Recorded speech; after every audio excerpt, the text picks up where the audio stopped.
Thank you for tuning in to Ramsaholic. This is our week 3 post game recap of the Cincinnati Bengals versus our Los Angeles Rams. Let's swap a verse, and I can play ball in real life. So when they make it fun, it never work. They think they offended me. I'm dodging that energy. I know who my friends are now. You currently dead to me. This shit gon' last a century. And every time they mention me, increase my life expectancy. Maybe this my destiny. Loved and hated, then hated and loved. Never betrayed to be a thug, but know a couple who hold slugs. Ain't fighting Spider-Man, but everything I'm spitting venom. Had to look in the mirror and get my shit together. Cause sometimes you think it's over, but it's only getting better. Yeah, good friends going with the wind, like Pac said. Legends never die, so we not dead. I'm a fresh white boy, you can call me a pothead. They can say I ain't got bread. Thank you for tuning in. Shout out to White Wave on the intro. Killing it. Absolutely appreciate it, my man. So our Los Angeles Rams took a tough loss Monday night. Um, a lot went wrong and very little went right. So to start the game, the Bengals had Joe Burrow questionable, but he was ruled in about midday that he was going to play. So you knew he would be somewhat limited with the calf strain, which definitely should have boosted the odds for the Rams to win this game.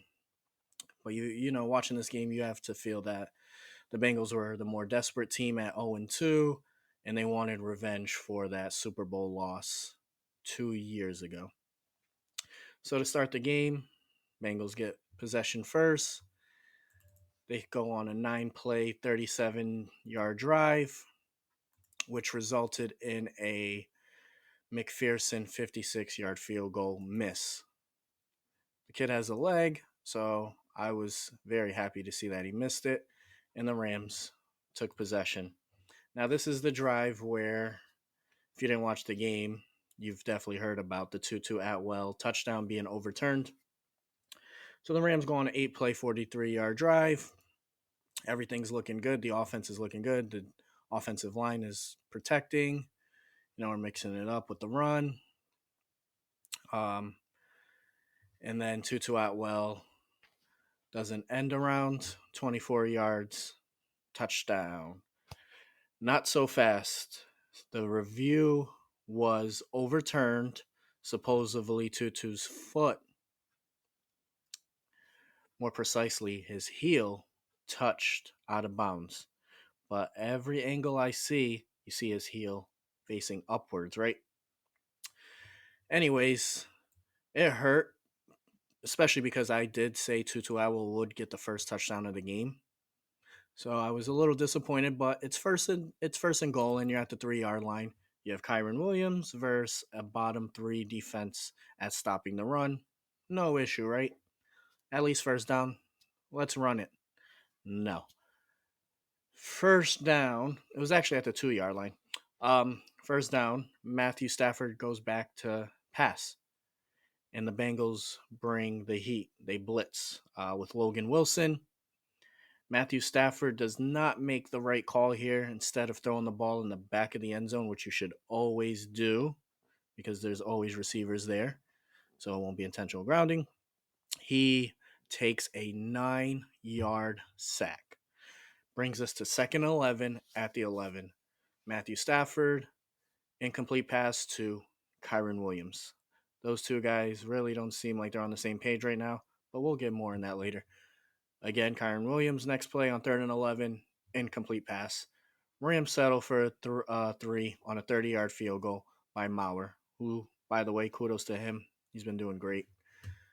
Okay, so we're up 3-0. This 3-0 feels a little different because I feel like we were robbed 4 points. But anyways, it's 3-0. So the Rams kick it off. The Bengals go on a 3 and out. Punt it to the Rams. Everything's looking great. Then the Rams go on a 3 and out after a 3rd and 1 incomplete pass to, you guessed it, Kyron Williams. The Bengals then proceed to go on a 12-play, 48-yard drive and end it with a field goal. So now It is 3-3, and that was the end of the first quarter. So, slow game, most certainly, especially when you took the 7 off the board for the Rams. It's now a 3-3 game. But the Rams go on and they get another field goal after a 7-play, 70-yard drive that took up 3 minutes and 6 seconds of the clock. Um, so we're up 6-3. The Bengals get the ball, they punt. The Rams get the ball, they punt. The Bengals get the ball, they punt. And this is where another issue I had. The referees doing more to help the Bengals. So Matthew Stafford, first play of our drive. We're at the 30-yard line. Looks for Van Jefferson, throws an interception to Logan Wilson. Upon replay, that ball looked like it hit the ground. So it goes and gets reviewed. Um, After review, the play was upheld. Do I think it was a bad call? Absolutely. But at this point, 6-3. We'll live with it. But horrible call. Really could kill momentum and bring down the confidence just a little bit, right? So then the Rams are on defense. Defense is playing amazing. They hold the Bengals to a 3-play, negative 8-yard drive. Um, they did have a penalty on T. Higgins. I will bring this up because it reminded me of the Super Bowl. He had an offensive pass interference that was called this time, so the touchdown would not count. Clear as day in OPI, but so was the Super Bowl. I guess, people had it out for Ramsey, so that's why they didn't call that. Anyways, they punt the ball. But what do the Rams do? The Rams punt it right back. Like, here you go. We're going to go on a 5-play, 11-yard drive. Only take up a minute, 5 seconds because McVay just decided, him and LaFleur decided, let's just abandon the run against one of the worst rush defenses in football. The Bengals then go on a 6-play, 26-yard drive. It was looking like they could have got a touchdown. They had no timeouts, so the Rams did get a sack. They sacked Burrow for -9 yards. Kudos to the rookies Byron Young and Kobe Turner on that.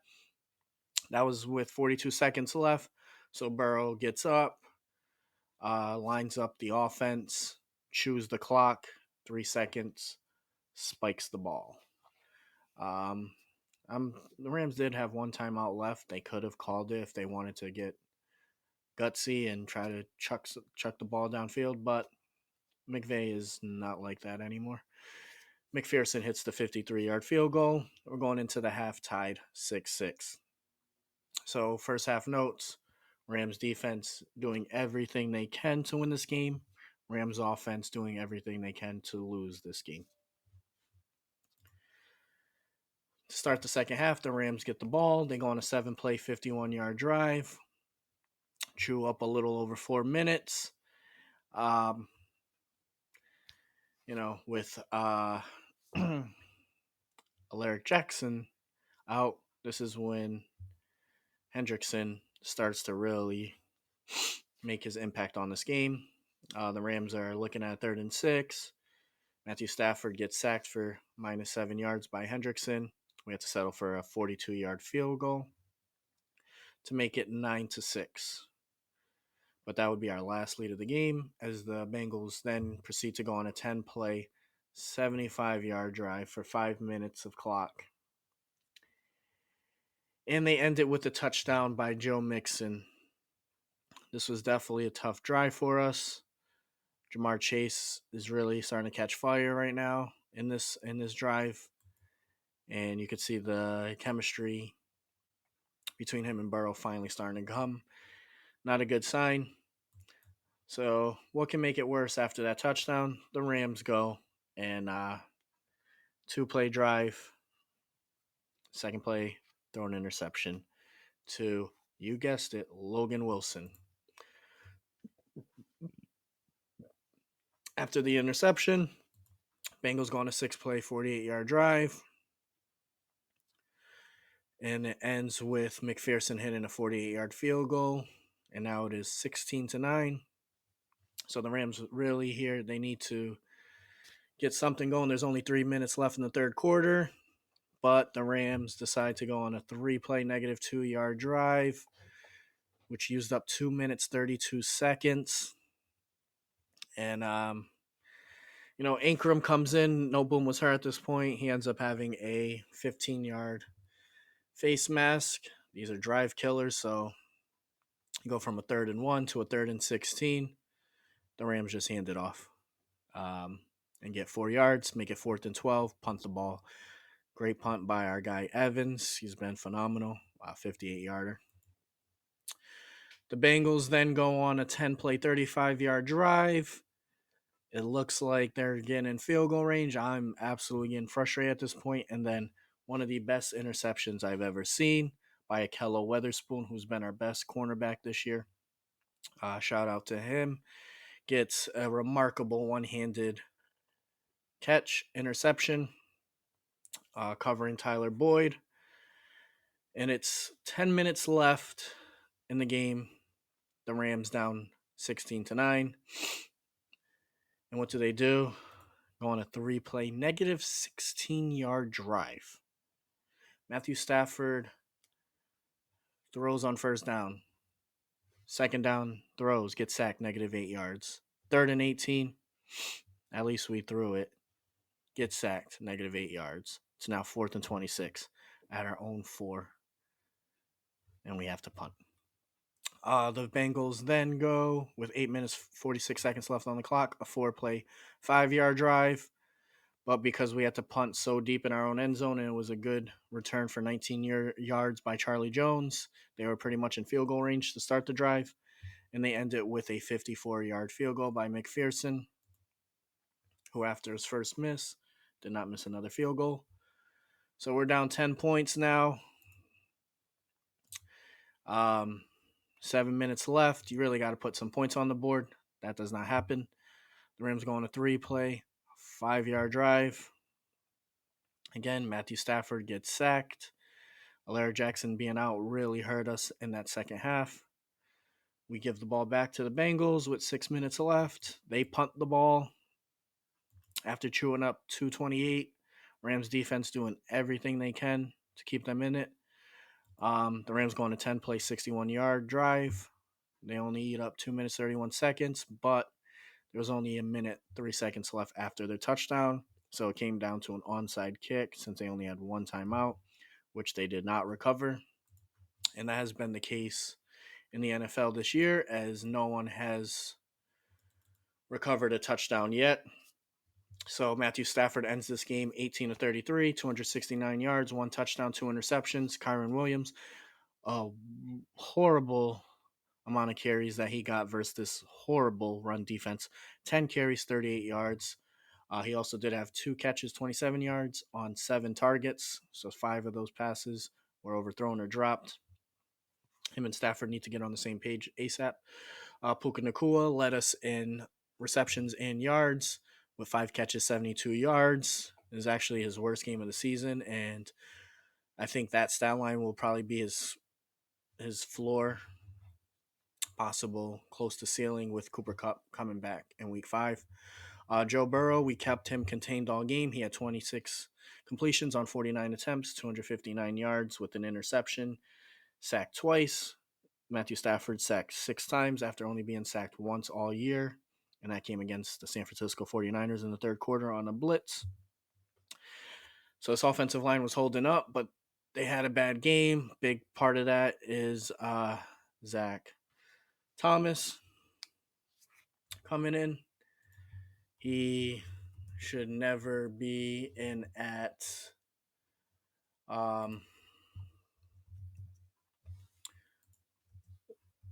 left tackle again for us. It was horrible, man. It was gut-wrenching. Reminded me of last year. And No Boom left this game, but he did come back. And both guys look like they're Going to be good to go for week 4 against the Indianapolis Colts. But this game here has so much to look at. Like, sure, the refs definitely played their part in this game, but the Rams beat themselves. We had so many opportunities. When you're that close versus a bad run defense, why are you not running the ball more? And then we got predictable. Matthew Stafford was starting to throw. First down, they knew the throw was coming. So you have Zachary Thomason at left tackle, nobody helping him on chip blocking or anything. Higbee would go in motion opposite end him. There was no help. This guy, Zachary Thomas, was on an island with one of the better edge rushers in football, but he still played horrible enough for me not to want to see him out there again. So Larry Jackson, who always seems to be hurt, hopefully he stays healthy. We need this offensive line to stay healthy. We're on prime time. It was everyone's chance to see this offensive line. I know personally, I have been backing this offensive line, really boasting about it. We took San Fran's elite 4-man front and made them start having a blitz to even get close to Stafford. Seattle couldn't even touch Stafford. And then all of a sudden we give up 6 sacks against the Bengals. Unreal. And it's unacceptable. Coaching comes into play a lot in football. You have to adjust. You're seeing your star quarterback get killed by one man causing all the mayhem, and you're not adjusting. You're not even taking Thomas, who is actually a guard, and putting him at guard and Joe Noteboom at left tackle. Why? It makes no sense to me. Then, you have our secondary who's playing great.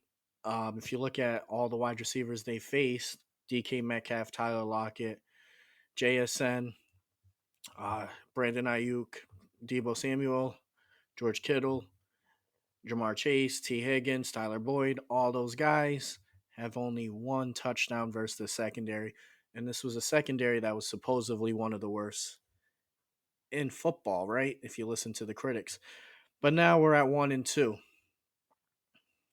And this is a 1-2 that I did predict in my 10-7 predictions, but it doesn't feel good. I feel that the Rams showed something week 1 and even week 2 that would transition to this week 3 game versus the Bengals. But the Bengals were hungry. You got to remember, when a team beats you in a Super Bowl and the next time you play them, because it's a different conference, you're not going to play them every year. You're going to circle that game. That's a revenge game. It won't have the same prize. Absolutely not. But they did make you feel some type of way. They took what you've been working so hard for and stole it, right? That's what we did. We took that Super Bowl. That was ours. I'm sure they were crying. They were hurt. That transitioned into this game. Also, them being 0-2, that makes you play a little harder. Everyone in your division is 2-1, this being the AFC North. And if you go 0-3, you're in a big time hole. So there was a lot at play for them, but there was a lot at play for the Rams. There was a lot at play for the Rams. And McVay and LaFleur, because LaFleur is also our offensive coordinator, need to really look at themselves and ask, why did we not run the ball more? Why? We're not playing a stout. We ran the ball more against the stout 49ers run defense than we did against the third lowest ranked rush defense in football in the Cincinnati Bengals. Granted, the Bengals did play Nick Chubb, Lamar Jackson offenses, but the Rams have Kyron Williams, right? We traded away Cam Akers because we had faith in Kyron Williams, right? Is this something that McVay is going to use to his advantage and say, oh, I need Jonathan Taylor? The Rams are playing the Colts this week. Is there going to be some discussion about that, you're going to be in the same building as Jonathan Taylor. So the thoughts and the thinking, everything's going to be there. Are we really going to think about bringing in Jonathan Taylor when we have Michael Hoych out there looking horrible? I don't hate Michael Hoych. I think he's a rotation player. He's playing way too much. He's out there in coverage, covering Jamar Chase. We need an edge, all right? That's what we need. I'll take Taylor at the right cost, but he's going to want $16 million a year. And we've learned from Todd Gurley we cannot do that. So why did we get rid of Cam Akers?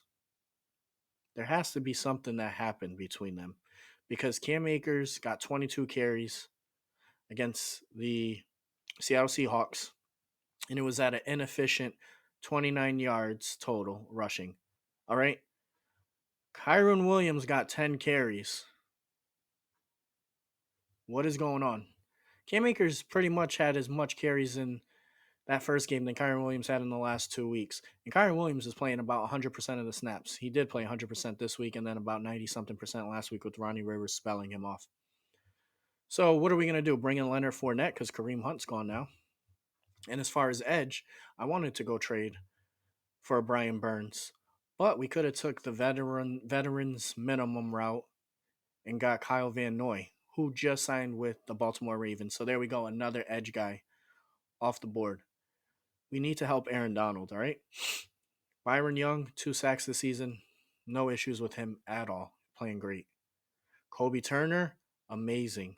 Sleeper. These guys, if you've seen what they did, and other teams are seeing what they did, they would have got drafted a lot higher.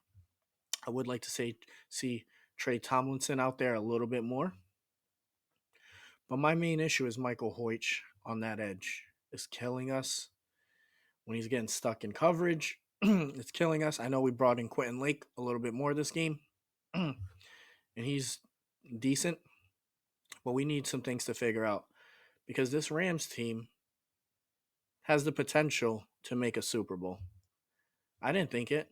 I knew we would compete at 10-7, but I don't know if we could contend.